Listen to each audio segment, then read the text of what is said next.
বাংলাদেশের ছাত্র জনতার ঐক্যবদ্ধ লড়াইয়ে খুনি হাসিনা দেশ থেকে পালিয়ে যায়।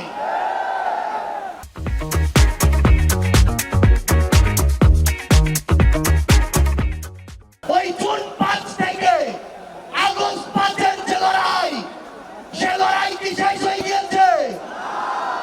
আমাদের সংগ্রাম কি শেষ?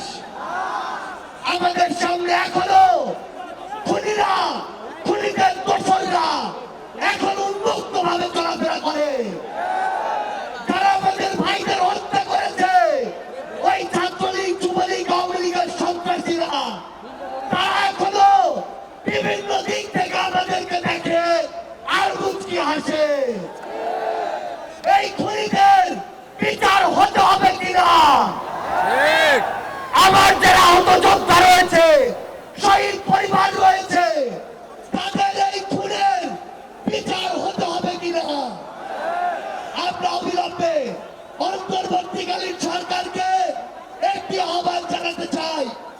আমরা যদি আমাদের এই শহীদ ভাইদের রক্তের বিচার না করতে পারি, আমরা কখনো নিজেদেরকে মাফ করতে পারবো না।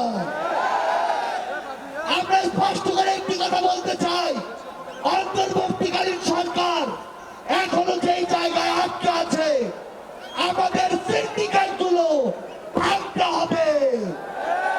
এখনো কেন আমরা শুনবো এক হাত থেকে আরেক হাতে সিন্ডিকেট গিয়েছে? তাহলে আপনারা আপনাদের জায়গা থেকে কি অ্যাকশন নিচ্ছেন? এক হাত থেকে যদি আরেক হাতে সিন্ডিকেট যায়, তাহলে সেই হাত আপনারা ভেঙে দিচ্ছেন না কেন? আমরা অন্তর্বর্তীকালীন সরকারকে আরেকটি স্পষ্ট আহ্বান জানাতে চাই।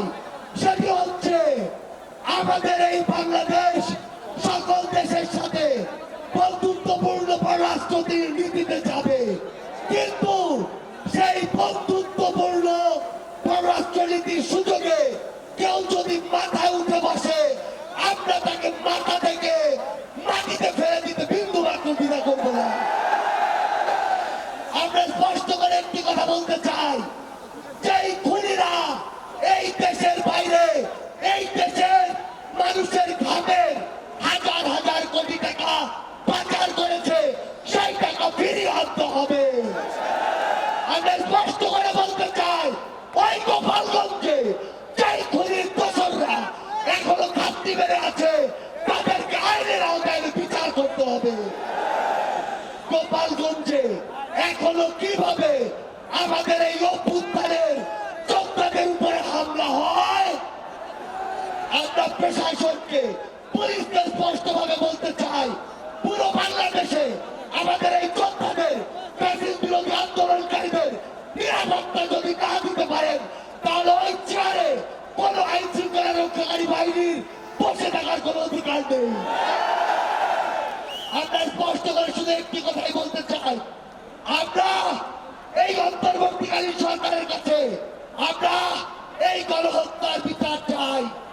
পরিশেষে শুধু একটি কথাই বলবো, যেই শব্দ নিয়ে এত মানুষ রক্ত দিয়েছে, এত মানুষ জীবন দিয়েছে, যে কেউ সেই সচিবালয়ে বসে হোক, পুলিশে বসে হোক, অন্য কোথাও বসে হোক, যদি সেই শব্দের সাথে, স্পিরিটের সাথে বিন্দু মাত্র বিশ্বাসঘাতকতা করার চেষ্টা করে, তাকে সমূলে উৎপাদিত করতে হবে।